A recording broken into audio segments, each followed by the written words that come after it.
estate greatness, which is an iteration, kind of a subcategory of the Nick Mclean Real Estate Group in terms of training and elevating the real estate industry, and also some other businesses that complement real estate. So we're really proud to have Cevado Technologies. Jenn Tate is the CEO.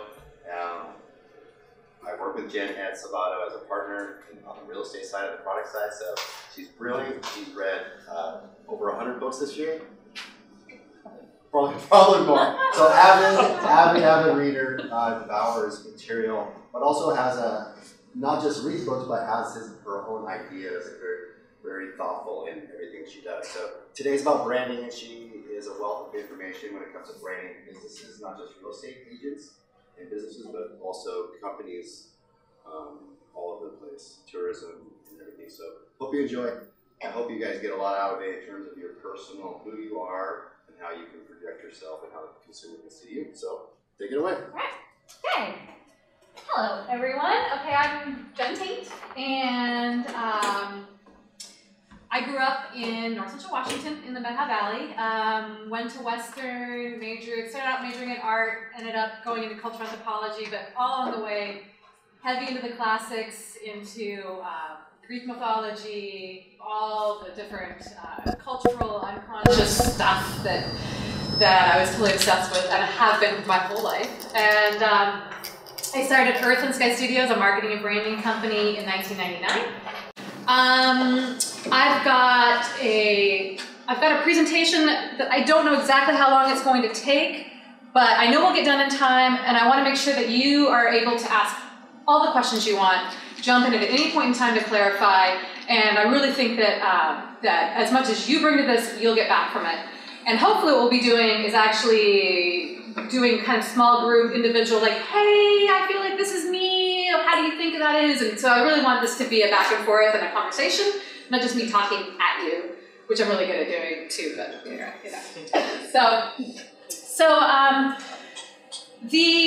I brought in a kind of a document ahead of time. It's kind of to set context for you.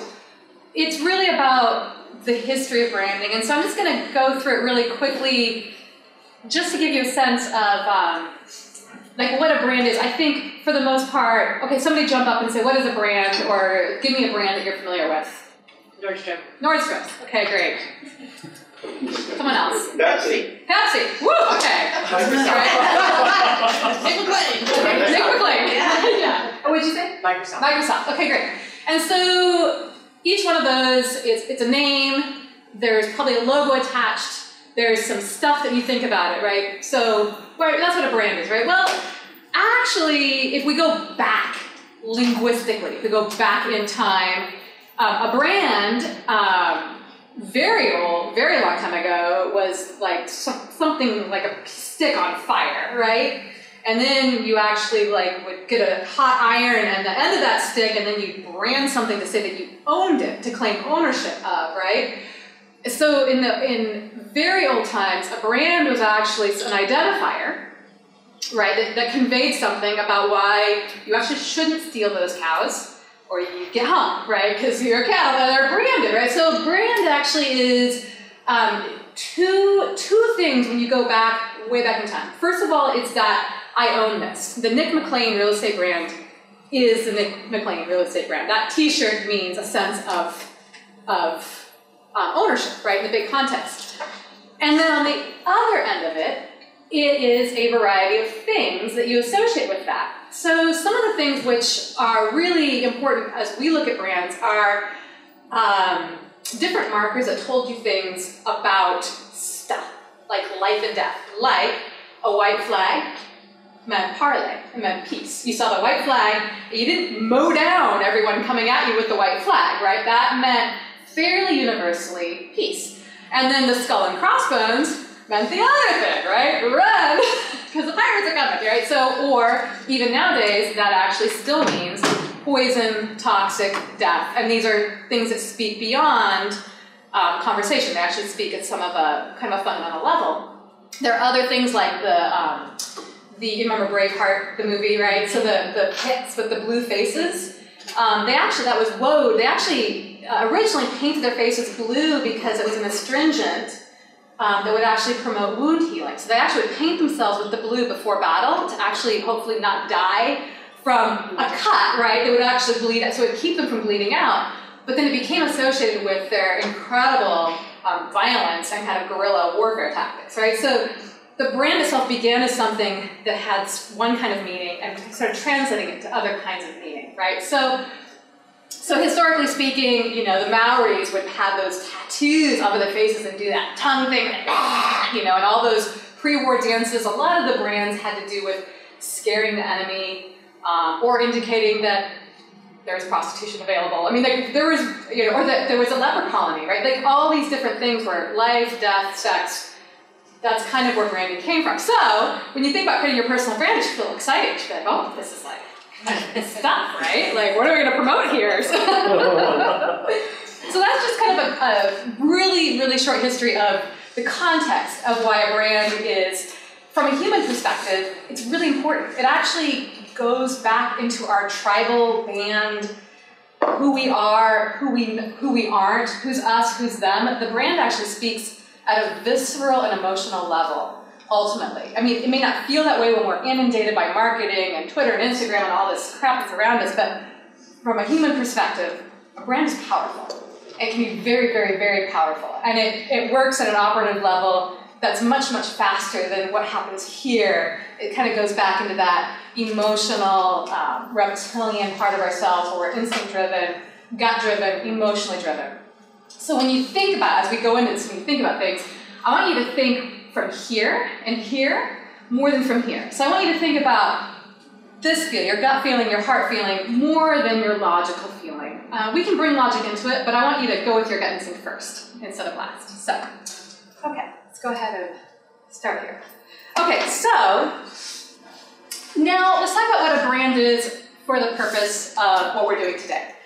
A brand is the emotional and psychological relationship with you and really everyone else that you come in contact with. We're going to say your clients because that's what you're really interested in, but the truth is your brand is between you and your team, and then anyone that you, your business, your organization, your team affects in any way. So your brand is actually carried by your clients that love you, by your clients that don't love you, by your competition that says things about you. Your brand is actually carried by everyone out there that knows anything about you, right?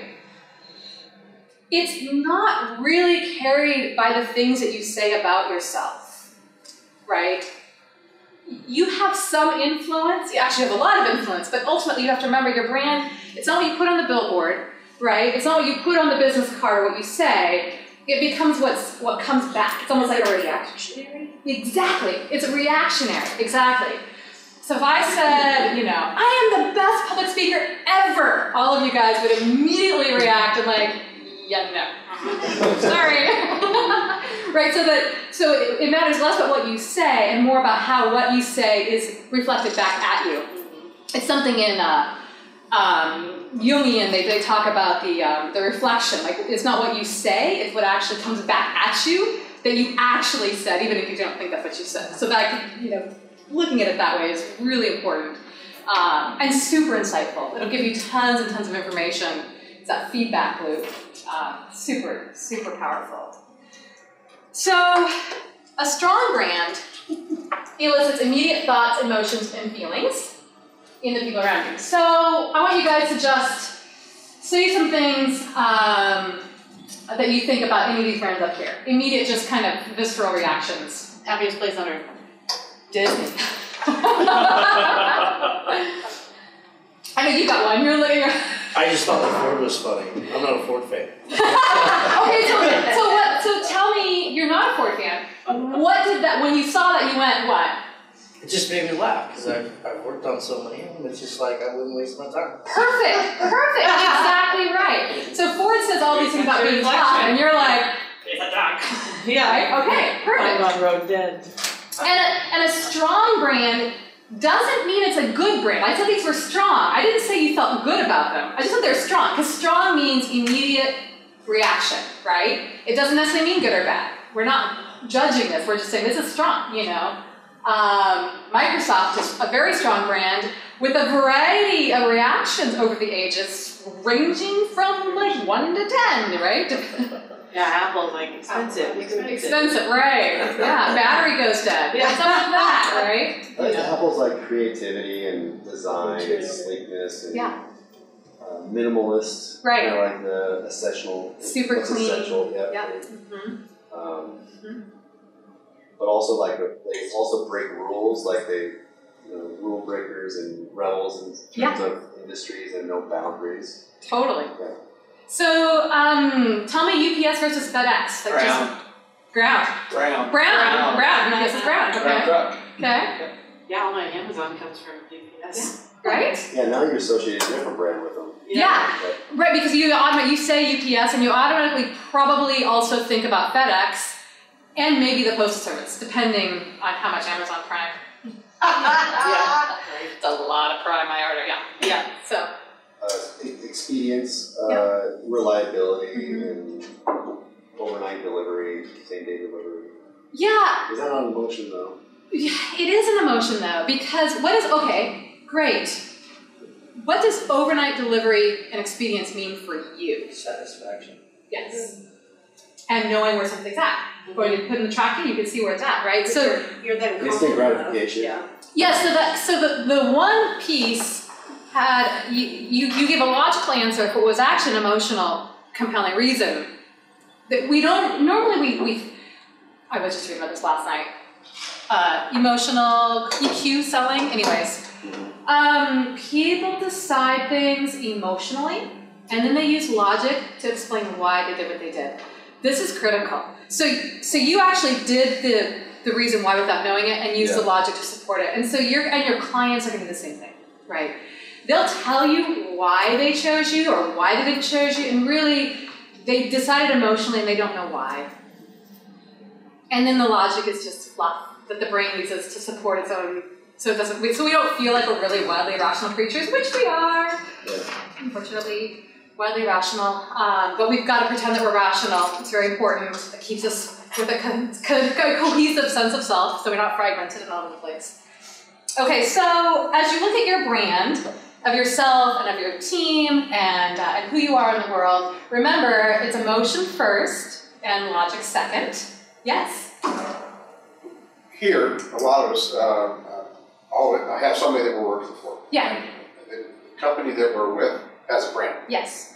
And so they put that brand out there and we're a part of that. Correct. So how do we brand ourselves, especially with so many logos, and in conjunction with like Nick Mclean brand? Totally. So how do we meld them together in a way that's supportive back and forth? So, and actually Nick and I were brainstorming on that a little bit. So that's really critical because let me translate something that's not a business first.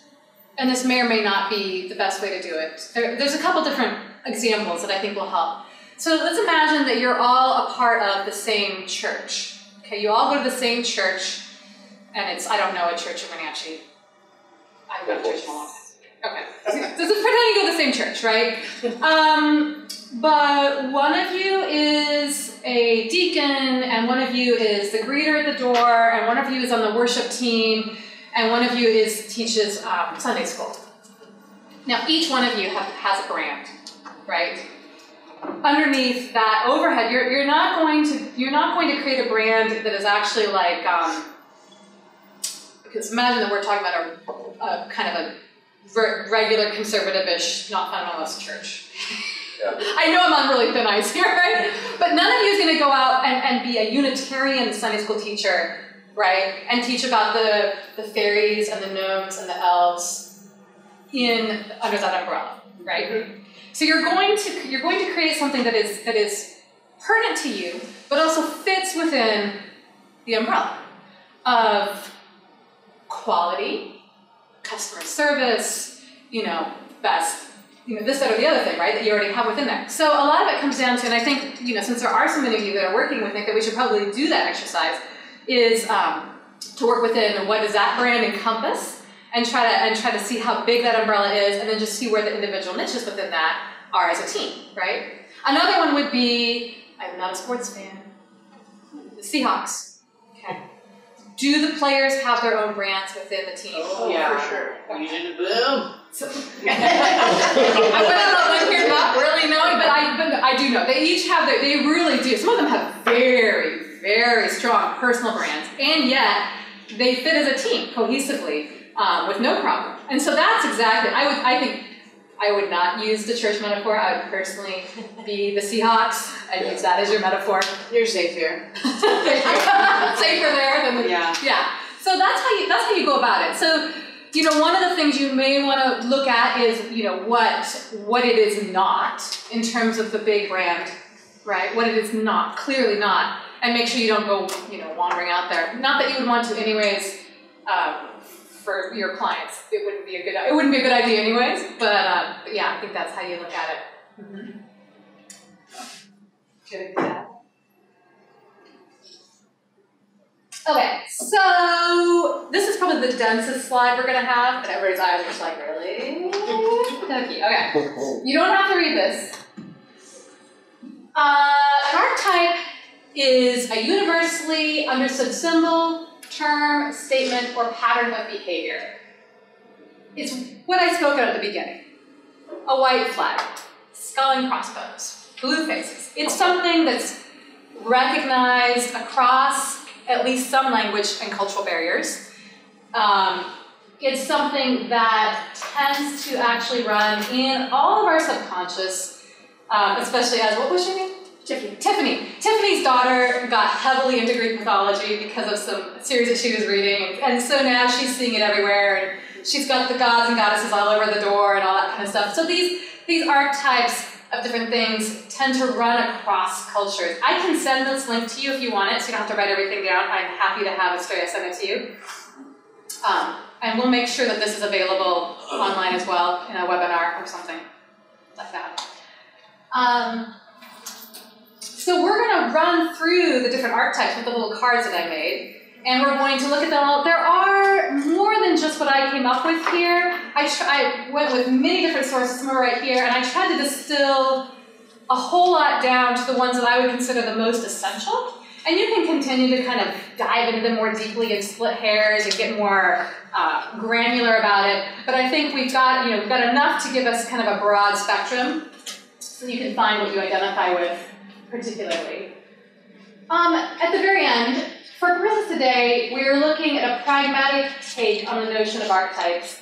We're looking at how they give us insight into the heart of what makes us buy an iPod or a Cadillac, why we shop at Whole Foods or buy Wranglers, and why we choose Starbucks or Folgers. And there's a lot of reasons in each one of those words. Each one has a very specific, this is who I am, this is how I do what I do. And these choices that I make in my buying and my consuming and my speaking support who I already am. So that's kind of what we're looking for, who you already are and how we support that and clarify it. Okay, so here are the different archetypes. And so I want you to go ahead and grab your cards. We're going to go through each one, and I want you guys to actually shout out additional examples and thoughts that you have as we go through them. And if the archetype that we're looking at is really not you, go ahead and put it off to the side. If it's a possible, keep it in front of you. Ideally, at the end, you're going to have 2 or 3 that really hone in on who you are. And I'm going to tell you right now, in advance of all this, if you're really hung up about who you are, but you know that Tiffany is also that one thing and you want to differentiate a little bit from her, pick another. So you can use these as like, this is really me, all these 4 are me, but so-and-so in the office is also this one, they do it really, really well. I'm going to go ahead and like be a little more in the dramatic jewelry, right? You just, if you're not sure to differentiate yourself, take a stand where your competition isn't, or where you're, right? So if you need help deciding. Okay. So, first of all, organize my little cards here. Let's look at the wizard. The wizard, there it is. Okay. The magician, innovator, scientist, engineer, for brands that transform and create miracles. All right, So Disney obviously is part of this. Apple there. We've got, it's really helpful sometimes to look at what works and what doesn't work. So the values are magic, logic, imagination, joy, dreams, brilliance, and curiosity. The disdains are ordinariness, failure, the status quo, and ineffectiveness. Okay, so we got George Lucas, Benjamin Franklin, Einstein, Steven Spielberg, Steve Jobs. Now, if you or your daughter really loves this book here, Archetypes in Branding, is really, really good, and it has like 10 or 12 cards for each kind of one of these kind of big ones, and it gets down into like the alchemist or the scientist, so it gets really granular. We don't need to do this, but if you want more or you want to like have fun with friends and family, this is a good book to do with that. So tell me some other brands. In fact, do you have any brands, are there any brands here in Wenatchee or that are this, that you think are this archetype? North 40. North 40. Isn't that a production company? Mm-hmm. Oh yeah, the video production company. Yes, totally. They did the Leavenworth and the little Nutcracker guy. Yeah, totally. They're right next door. They could be that minutes with Explorer. Totally. Yes, exactly. Yeah, I was getting that. I was going to say Red Bull, but then I knew there was an Explorer. And again, even the biggest brands are usually going to be 2 or 3 of these things at their, at their primary core. Nick Mclean real estate. Yeah. It's a wizard. He wizard. magically sells houses. Or he'll buy them from you. Like magic. Yep.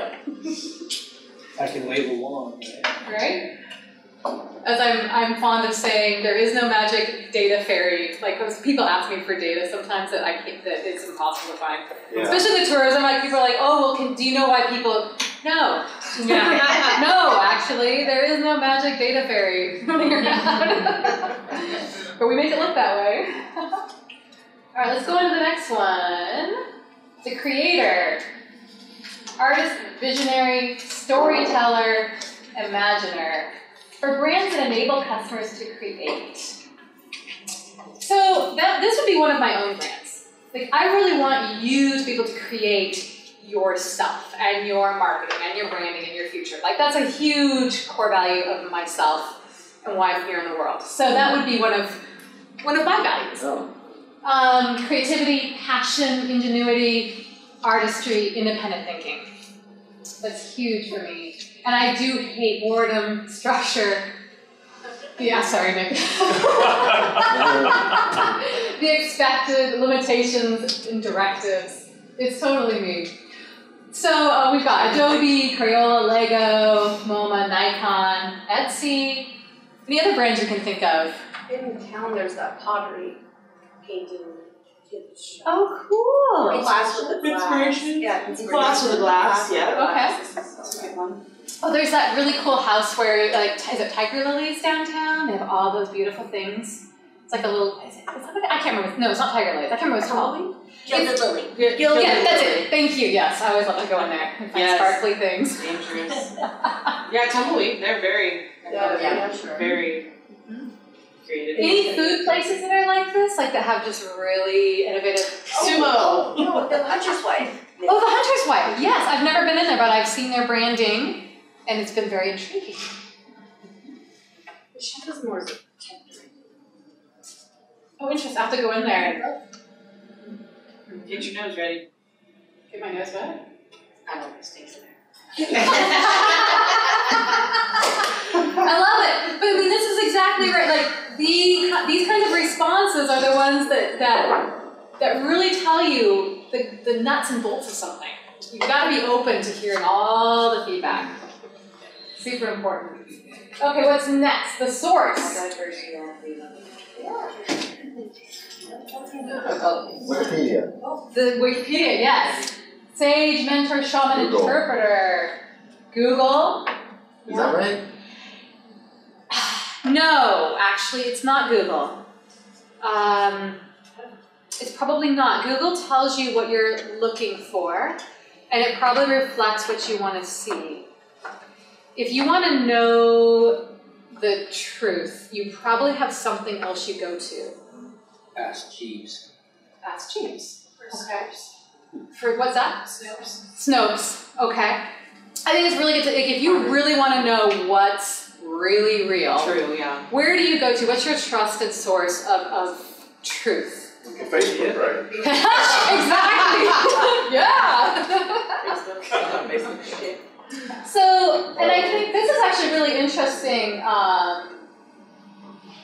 to think about, especially right now, where we are. We do have a lot of interesting situations now where we get what we think we know reflected back to us, and so it's really important to, we can go look for stuff here and there, but if we're going to actually want to sit there and read an article that really shed light on, say, the opioid epidemic, right?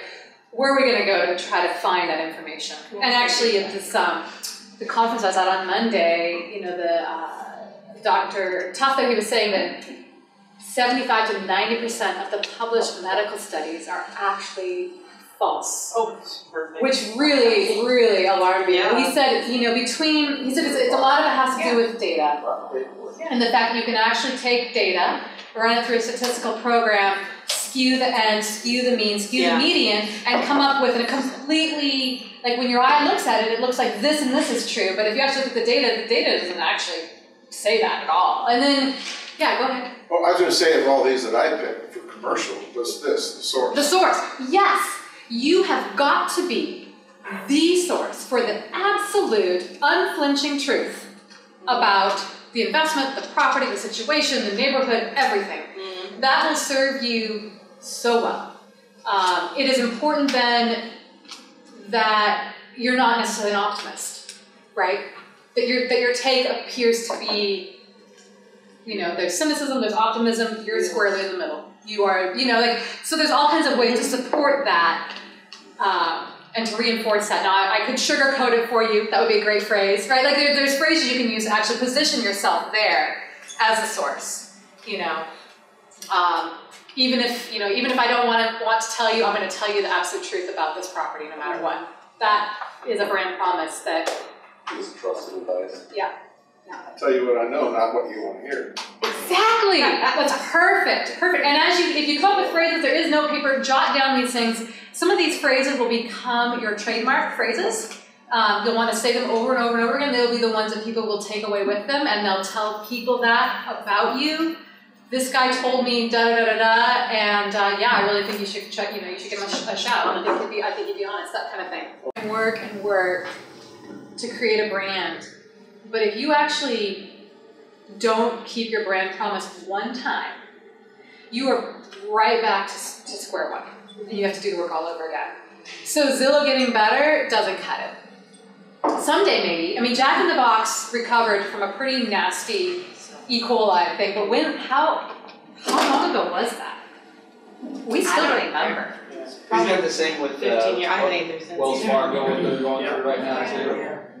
They're trying to rebrand themselves after everything that's happened. And the thing is, you can't rebrand yourself. You broke your promise. You have to recreate the trust. Or you have to go completely, you just may as well just close it down and start something else, right? I mean, don't, when you create your brand, don't ever violate that core promise, right? Because you'll never, ever, ever get it back, or not for a very long time. Very, very long time. It's super important. And I think that's one of the mistakes that people make. They think that a brand is just a logo and a tagline, and it's not. They're really irrelevant. Ford says all kinds of things about what they are, and it doesn't mean hooey to you. All right, what's next? The explorer. I love this one. The pioneer, the adventurer, the seeker. This is probably the line with me too. So you value the great unknown, freedom, independence, self-reliance, challenge, bravery, and confidence. Disdain the known, boundaries, boredom, stagnation. Brands like Patagonia, Starbucks, Jeep, North Face, Trader Joe's, Alaska. Yeah, that's a beautiful. It's a very much a Wenatchee too. I think there's a lot of resonance there with where we are here in the North Cascades and the mountains here. Anybody here in Wenatchee that really speaks to that? Any brands locally that really call out to that? Auburn. Yeah, totally.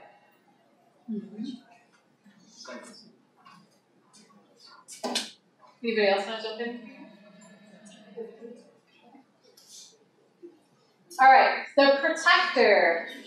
This is a great one too. This is huge. A caregiver, healer, guardian, the Good Samaritan, caring, nurturing, providing comfort and peace of mind. It's a very powerful brand and kind of there's a lot of room for this brand, I think, in real estate. I think there's a lot of room for this brand. It's kind of one that people may overlook in this particular industry. Those are always good brands to explore if you have a resonance for it in your heart. Compassion, advice, hospitality, generosity, thoughtfulness, warmth, and sharing. Disdaining cruelty, hatred, and selfishness. You know, Mary Poppins is a great one. You know, right? Salvation Army, Allstate, Campbell's, Johnson & Johnson. This is one, it's not particularly sexy in our current culture, right? This is a brand that's kind of almost more like in the, you know, 50s. It's more, you know, it's classic. Oh, that's you. I love it. That's perfect. That's great. So then you get to explore how do you communicate that. Here's what gets really fun. When you get it, right? Then you get to start playing with how can I communicate that? How do I sign my name? What kind of stamps do I put on envelopes? What do I have a particular sticker that I want to put everywhere? Like, you know, or do I stock my fridge with something warm and fuzzy? You know, that might be beer. Good beer. It's comforting beer. Associate that with the 50s though, because that's what I say all the time. I should have been born back then. Well, there was an admiration of nurturing that we have lost, at least on this level, right? We haven't lost it here. Every one of us want and need to be nurtured. We love it, we need it. But in terms of like what's really cool and like sexy and sells, we've lost that. So, you know, I think there's something very, very powerful in that I will take care of you, I will nurture you, I will make sure that you're okay, I'll make sure that your car is safe, I'll make sure that you're gonna get down the road okay in one piece, and I won't screw you over while I'm doing it. I mean, I would rather have that from a mechanic than anything else, right? Yeah. Right? You know, I mean, I remember my wheel bearings had gone out, and I went to my mechanic in Twist, and I was like, can I drive home? And he was like, you know, you could, but let's not. And he said, I'll get it for you tomorrow morning. And it was just like, just knowing like my life is in your hands, it's huge, you know. And if your lives are in people's hands, even with real estate transactions, these are huge things. These are big life decisions. These are massive for the person who is your client. So this is, you know, this wouldn't be a bad tertiary for any one of your primary brands. The key on that protector in real estate is the long game, the relationship. Yeah. You can't protect them in one transaction and then Right. you're done with them. Right. You call back. Yes. So going back to being true to your brand, or not living up to your brand promise, protector's amazing, incredible, but also incredibly, if you're not genuine in it for the long haul, you can screw that up quick. You can, and this in is, my mind. and this is where. That's a little fear on my end. No, I think you're really right, because you could break that promise really easily without even meaning to. You can just break it by not being available. I mean, right? So that's huge. You know, the other piece where you have a lot of power here is referrals, right? Yeah. So you just bought your home, and I know you need a new roof. Okay, here's some referrals. Now those, you know, you are dealing with something very, very, very important there. So like your ability to be an expert in the community and to know, and also to know legally who and how you can refer, which I am not up in the finer details of that. Yeah, sure. But I think it's super important to know, you know, where to go. Should I go to the hunter's wife or not? Does it stink? Yes, you should Food go. good? Okay, I should You go. love your body, go there. Okay, right. I certainly don't. I love it. So for comfort food, go somewhere else. Like, Come over to my house. Smell my fried chicken and beer. right? I love it. So yeah, so this is where if this is going to be a key piece, then you want to have your full list of referrals. I got a homeowner's inspection from somebody from Wenatchee, North Central Washington. Yeah, remember the guy. He sent me, he gave me a big binder, and it was for a place up in the Met House in Twist. And in that binder were all the local contractors, the local electricians, the local, I mean, and it was, and I kept it. It was super valuable. It was shockingly valuable. And then he sent me an email afterwards just to follow up and see how my experience was. And wow, right. He was really taking this branding thing seriously and the follow-up very, very seriously. So there's a wealth of opportunity there to create that long-term relationship with the repeat customer in this arena here. Okay, the next one is the rebel, the maverick, the reformer. Brands at rebellions, convention, and take chances. I gotta say, like when I first met Nick, this is kind of how I saw him. Maverick. I don't know if I'm going on a limb here. So, non-conformity, controversy, rebellion, boldness, defiance, individuality. Disdaining powerlessness, groupthink, and conformity. Yeah. Harley Davidson, Red Bull, X Games, Greenpeace, Occupy Wall Street. All those outliers that are willing to take something that nobody else is doing and do it. And I think that that is part of the amazing brand that Nick Mclean Real Estate Group is. And I think that that's really, it's super amazing. It's really, really cool to have that kind of energy and that kind of just, I mean, it's gritty, you know, it has a lot of power. So should we keep this as one of our cores since it's Nick? Yeah, or put it right up above your cores. So you've got that umbrella. So you see that umbrella. You know, you don't need to necessarily reinforce that personally because it's built in. But you need to remember you don't disdain that, right? You embrace it as part of the team, the Seahawks, right? That's your Seahawks. Yeah. Nick's got this look on his face, like really. Well, it's interesting because I didn't seek that out, and it wasn't intentional, but it's what is reflected back to me. Yeah, perception of you. It's almost, and then is that you because that's how you? Is that really who I am, or is it that's what I become because of my tolerance for risk? The risks that you've taken that have assigned. Yeah. If you're a rebel with a cause as opposed to one without one. correct. Because I also see Apple as a very rebellion type company. Yeah, absolutely. Yeah. And you would see Microsoft is not rebellious. I mean, like it's often helpful if you see the dichotomies. Apple's been rebellious, Microsoft hasn't been. You know, they've always just been kind of Microsoft purists. Yeah. This is what we do. Yeah. Exactly. But isn't there a positive and a negative to being a rebel? Oh, absolutely. And so, you know, if you're embracing rebel, maybe you don't want to say I'm rebel, but you can embrace the things that you know. And I like the word maverick. Ooh, me too. You know, and again, like if you can get really granular, like kind of rebel is kind of like it's a catch-all phrase. Maverick is kind of a slightly more specific word. Rebel kind of is but really I think that maverick or outlier or nonconformist is a better word if you're gonna think of a word for it. I wouldn't say rebel, I would say maverick or nonconformist. Innovator, risk taking, you know, willingness to take risks to enact change. Positive change. What's interesting is I see these as you dive deep into your personal brand as well as like I see it with layers. I see this in layers. Like rebel maybe one or two, but I can mitigate that, you know, the positive and negative with something else, right? So if I took rebel and protector, which seem impossible to be the same, right? It's like I'm willing to take extreme risks and go and not conform for the protection of my clients.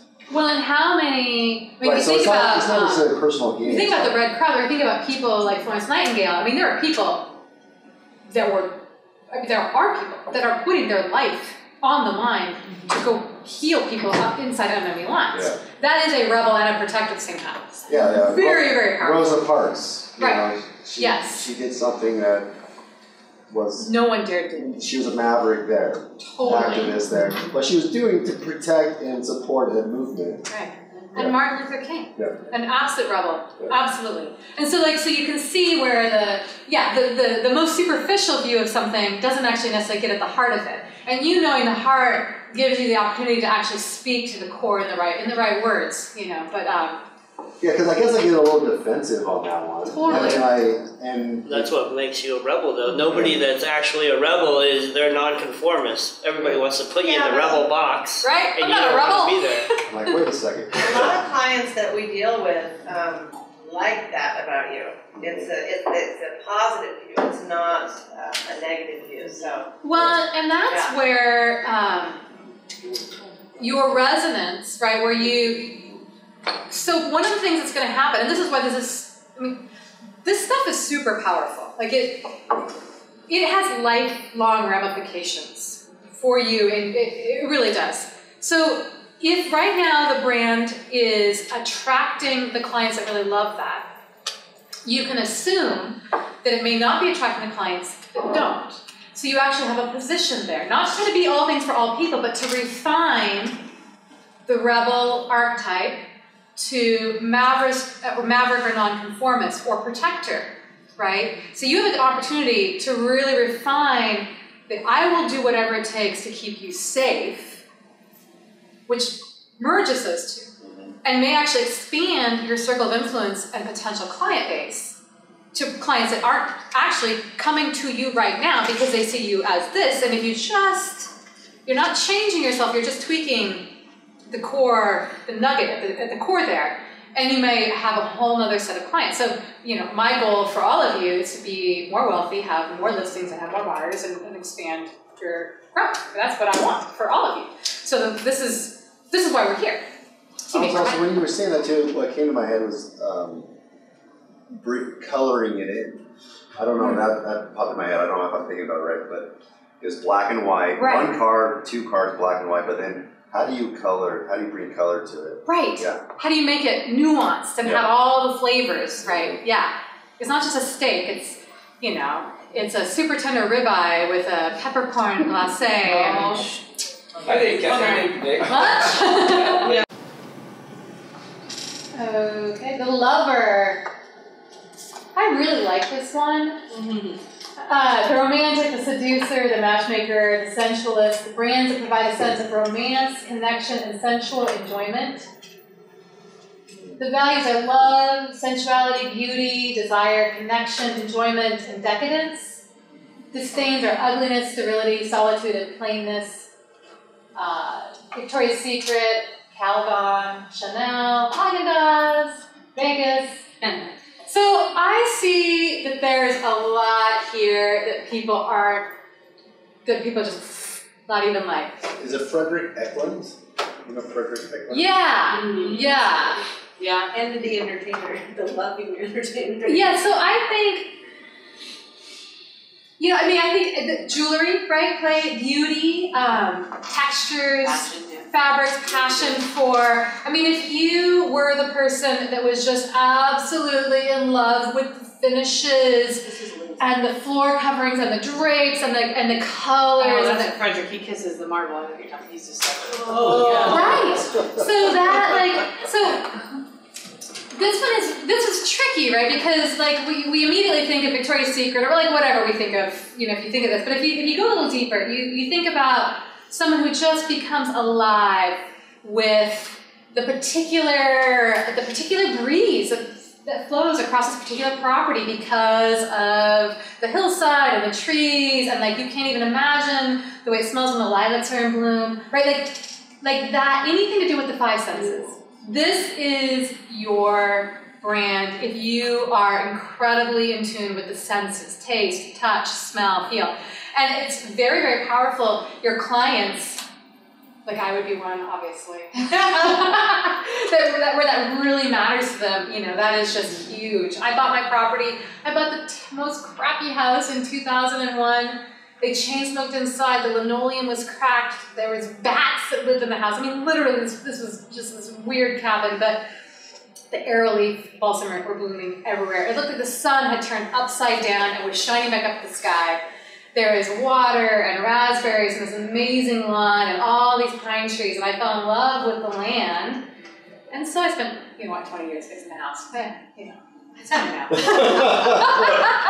It was totally worth it. I never, ever gone back. But the property, in a way, had a branding because it made you feel It that made way. me feel every sense was engaged and delighted by this property. And again, emotion first, logic connect. I could tell you it was because the well was 60 gallons a minute, right? I could tell you logical things, but the truth is, if we really dive in, I fell in love with that property because the way it made me feel and the 5 senses involved in it, and I ignored everything else. I didn't realize the branding of a property, until right. said that. Because you want to match the property to the ideal client. You label it, how you label it. And how you market that, you have to brand almost every single listing, right. but also your personal brand and your company brand needs to show through in the remarks and how you do that. So, man, I think there's a huge space for wonder in real estate. I think we should actually do this just about branding properties. Like, do have a workshop just on how to brand a property and come up with 20 different properties and do a group branding session. Tim's like, yes, both hands up.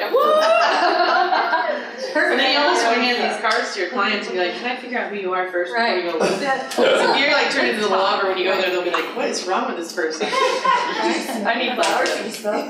Right. Well, you have the wife just keeps wandering off, oh wait, I know what she's looking for. Okay, what else? The hero, the conqueror, the rescuer, the warrior, the athlete, brands that challenge, inspire, and empower peak performance. I love performance. Courage, honor, endurance, elitism, strength, duty, valor, faith, and justice, disdaining weakness, defeat, and vulnerability. The Army, Nike, Doctors Without Borders, Robin Hood, the Marines. This is obviously a powerful brand. And I see a lot of resonance with the Nick Mclean brand. It feels like, especially with the new division of offering these sort of classes, you want to give people the opportunity to be at their peak performance. Yes. So I feel like that is definitely. Totally. And that, again, I would say that's a resonance with me and Nick, particularly when I first met him. We're both just like, Tony Robbins, this book, that podcast. We're constantly sharing that. How do you stay at your peak performance? How much sleep do you need? What kind of food do you need? I mean, these things are important. If your client, if you can tell that they're hangry, what do you do for them? Do you have a plan? Do you have granola bars or whatever, or cheese sticks or something? Hangry, when their blood sugar is low and they're starting to get shaky, right? I mean, if you are, if your brand is in alignment with it, you should have a plan. You should have a car that's stacked with all the things that are necessary to keep them with blood sugar. So they can perform. So they can be the client, because don't even get me started into afternoons. And what happens to medical procedures in the afternoons? Don't go. Just don't do it. There's a great book called When by Mr. Pink. Pink is the last name. And he basically, Daniel Pink. And he studied the timing of things. And it turns out that in the afternoon, most people, unless they're a real night owl with a whole different circadian set of rhythms, this is where people forget things, where they make mistakes, where sponges get left in, where things get missed. And so, the afternoon appointment, unless you are going to do a lover-style appointment, right? Something very languid, something with a nice coffee, something with some kind of thing to make it feel good, is not a good time, right? For you or for your client.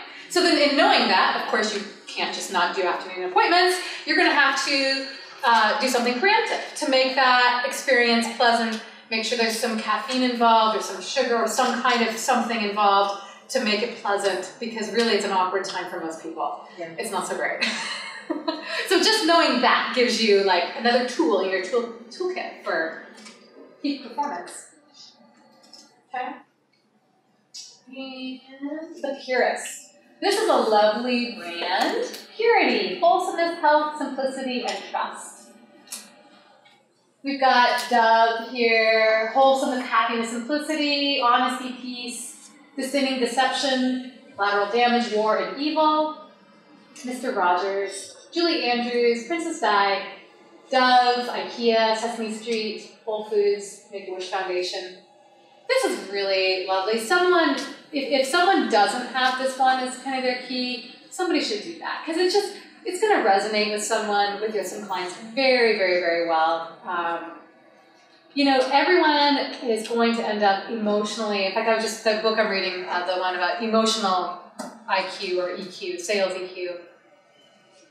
I mean, people end up giving huge contracts because they just like the sales rep better at this company than the other. It has nothing to do with the facts. It all comes down to this, I like this person. I like them. You know, I'd like to actually have coffee with them. I'm going to buy a house from them. I mean, this is, you know, these decisions get made at that level. So, yeah. Is the purist, I must be getting like confused. When I thought of purist, I thought of like in real estate, you know, I'm not going to docu-sign it. I'm going to actually come over to your house and we're going to sign the documents with a pen. Because I think that's the purest way to do it. I can answer your questions, I can do these things. Or is that diving into it something else? It's called customer service. I think what you just said was more like somebody who's anal retentive. Got a winner. I wasn't talking about myself. I mean, so there's a difference between somebody who is bound by the letter of the law. Now that may be a subtype under this, right? We all know that person, right, who is completely in the, if it says this, then this is what it says. I think the brand itself has more to do with Dove, clean soap, innocence, simplicity, maybe recycling, maybe loving animals, you know, cruelty-free. You know, this is probably going to come, this could be a heavy brand, or not a heavy, an ideal brand for some properties, very green, you could put solar panels up here, this actually has a chance to give back, like those kinds of, you know, there are plenty of people looking in alignment for a particular kind of property that has a very low carbon footprint. This would, I would, Oh, you're taking it up. you know, exactly, yes, no grease, no deep fried, no fried chicken. But I do think that particular segment is actually underneath this too. I think the person who is, we're going to sign in person with a fountain pen, you know, because that is a particular kind of thing, and that, and maybe you have a client like that, right? How many clients do you have that are like that? You know, or maybe a seller. I feel like it's an older generation. You're talking about where they don't want to DocuSign, they want to see everything and they want to handle everything. Mm-hmm. Yeah, I think I was gravitating to the purist, but Like the form of it. Yeah. Mm-hmm. That's kind of cementing the relationship that you've been forming and working on. And then that way, it's one last you sign, and then you get the make comments that, you know. Or maybe they want to make that connection. They want to be face to face, not like. Well, and it wouldn't be a bad idea to identify some markers so you can identify that client that would really, because I would just prefer DocuSign because I'm so busy. I don't really have to. Do I have to? But there are some people who would actually really rather feel that paper. And in fact, that might be me if I wasn't so busy, because I like paper. I like the way it feels, actually. I made Veda actually go to get special paper to print these on that was brighter white, because that was important to me. She had to go to Walmart last night, like, just because, right? Like, just regular paper didn't feel good enough. Anyways, yeah. So if you have, you know, it would be a bad idea as part of your whole real estate group to actually kind of have a little profile of who might prefer to sign in person. Entertainer. Somebody just left. Who's that? Is that you, Veda? The clown. I had the wrong image on there. Jester. Oh, rebel. Provocateur. For brands that people enjoy themselves through fun, humor, surprise, or audacity. Okay, if you don't have one of these, get one. Okay, are you not? Okay, great, good. Because every team needs the entertainer. Every team needs it. It is critical for your entire organization that you have that person in your team. Everyone relies on you, right? Humor, charm, irreverence, fun, spontaneity, laughter, and irony, distinct seriousness, gravity, boredom, formality, This is such an important piece of the whole pie. It's so important. And it's really important when you have a client that you know just appreciate that. And you're the serious one, like I just send them to the send them our way. Yeah. Yeah. So somebody who'll make funny Jackass jokes. is a show, okay, people. Jackass is a show. Who's watched Jackass in here? Not totally everybody. A lot. I know, it's so great. Yeah, Geico, you're right. Yeah, the guy, because their whole brand is on that total irreverent humor. And then Progressive kind of realized that, I think it kind of jumped on ship. And oh, we gotta be funny, let's get Flo. Yeah, right? That's true. It's true. Does it work as well? I think so. Yeah. Now people dress up as her for Halloween. True. That's true. Oh my gosh, that's right. It's pretty fun. Yeah. But I think they kind of were like, wait a minute, Geico's got something here. I mean, the Gecko, everyone's working Gecko. Yeah.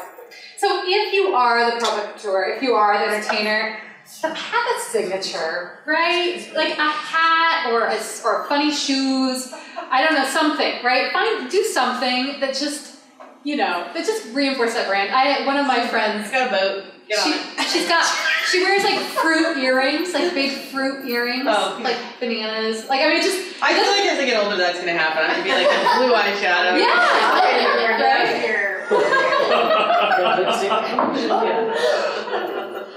It's good. It's good because this branding thing, it should give you, like, not just freedom, but also permission to be your most authentic self. Right? In a way that really that everyone just loves, right? That you're just able to love that and give yourself permission. You don't have to be a sheep with your ears all pointed the same way. As my mom told me, I was like, little, don't be a sheep with all your ears pointed the same way. Be the funny sheep in the crowd, like the Gary Larson comment, like, I say that to my kids. It's good. Stand out. Differentiate yourself. Okay, we're almost there. The sovereign. Okay, I think this is also part of the Nick Mclean brand. Okay. The ruler, emperor, ambassador, the judge, the brand and its power to build leadership and superiority. I do think sorry Nick, I'm just telling you what you are. but this is part of your brand, whether or not you were intending it. Leadership, strength, influence, justice, respect, prosperity, control, wealth, and confidence. Disdains, losing. Shoddiness, laziness, subservience, weakness, and inconsequence. So I threw this one in this morning. The people that are trying or that are doing this brand, and I actually put Trump in there. I didn't mean to be political, but I did want to just call out that you could be trying to be something, and it may or may not be effective. Like if you want to be this brand, you've got to do it all the way through, and you have to do it rock solid, right? You cannot, you cannot break your promise. You cannot be incorrect. You need to be, And if you, for some reason, something happens and you do end up not following through on it, you should make it very, very public on how you didn't follow through, what you're doing to correct it, and what's going to happen next, and how people can expect in the future. So if ever something happens with your team or anybody else, grab it by the horns, become completely transparent about it, and explain exactly how it will never happen in the future, and make sure everyone knows that. I think that would be a key piece of making this the most powerful brand you can make. Rolls-Royce, Tiffany, Four Seasons, Cartier, American Express. Okay, Everyman. I think this is the last one. Are we getting there? Okay, Everyman. This is one of my favorites. Somebody's got to be this. Yeah. This is the straight shooter. This is the tell it like it is. This person probably won't wear the dress code if there's a dress code. Right? This person, he's wearing the dress code. Right? This is, do you guys know Alex Thomason? He's a lawyer in Brewster. I actually went to elementary school with him. He was on The Apprentice with Donald Trump in season 2, actually. And he was on The Apprentice, and he would always be wearing this green John Deere t-shirt. His parents were apple orchardists in Brewster, and a baseball cap. Like, that was his signature thing, right?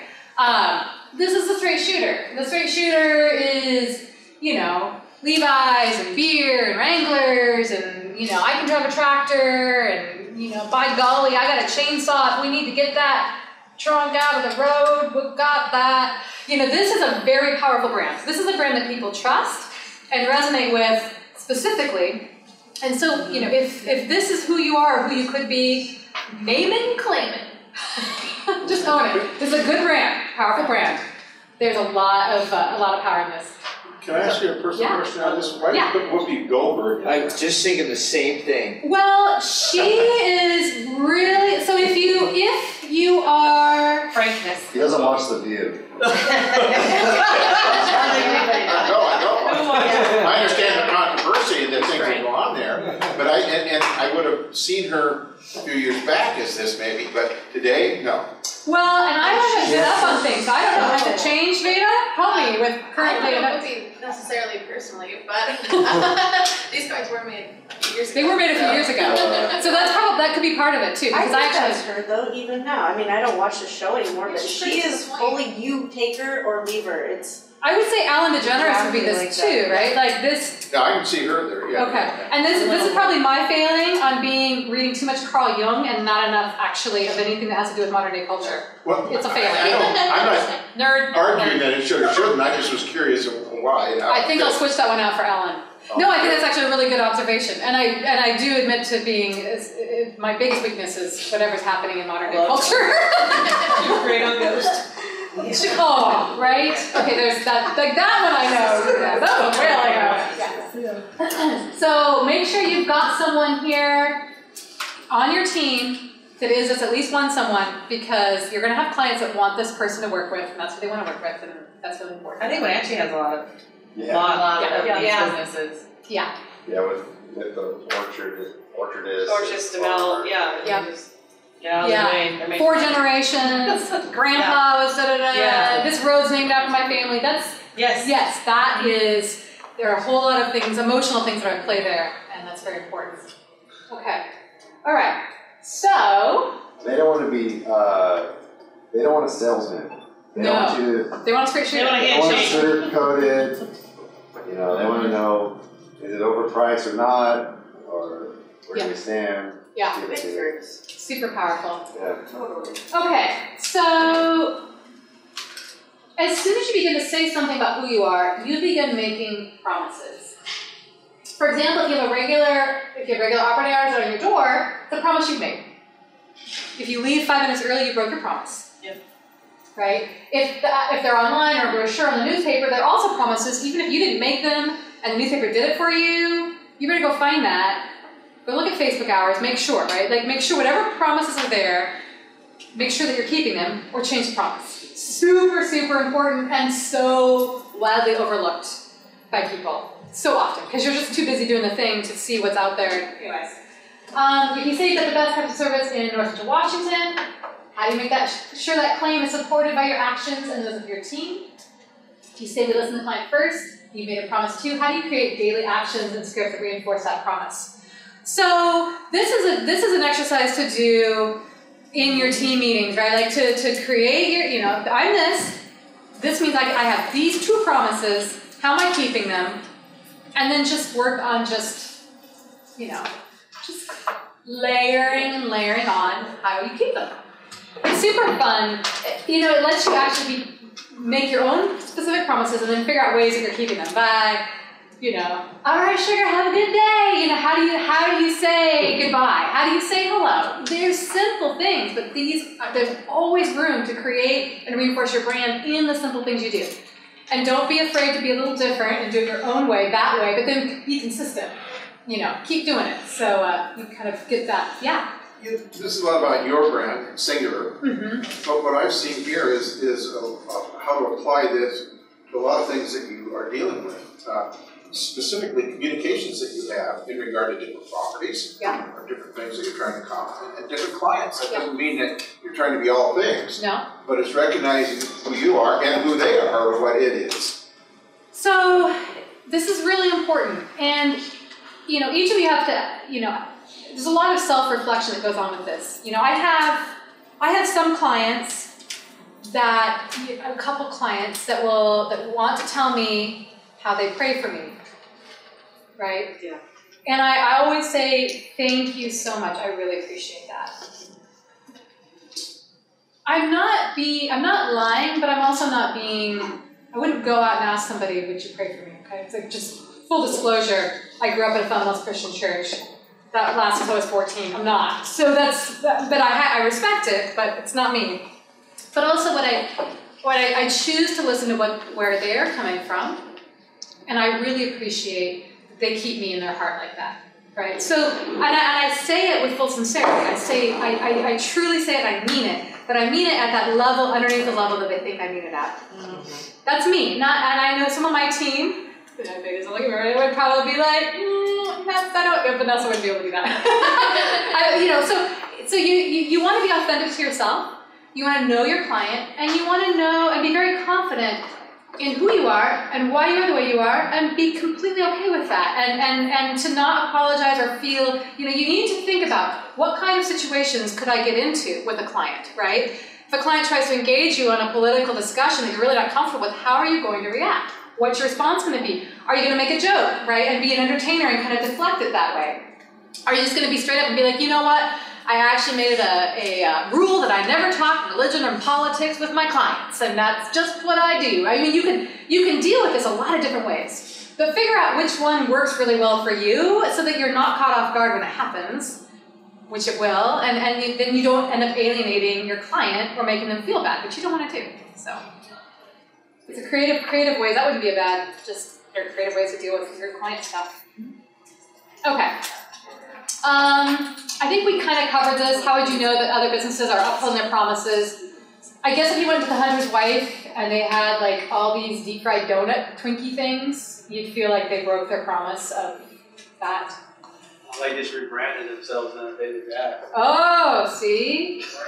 You know what's been happening, yeah. Fried Twinkies. Try. We don't have much time left. We gotta go. Okay, hold on. Okay. We only have 2 more slides, and then I want to go around the room, and I want everybody to just kind of be like at least 1 or 2 that they really know is how they feel is and it doesn't have to be formally. Okay.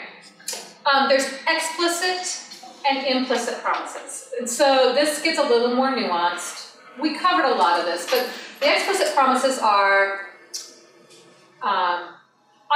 we're gonna do everything in person with a pen. That might be an explicit promise.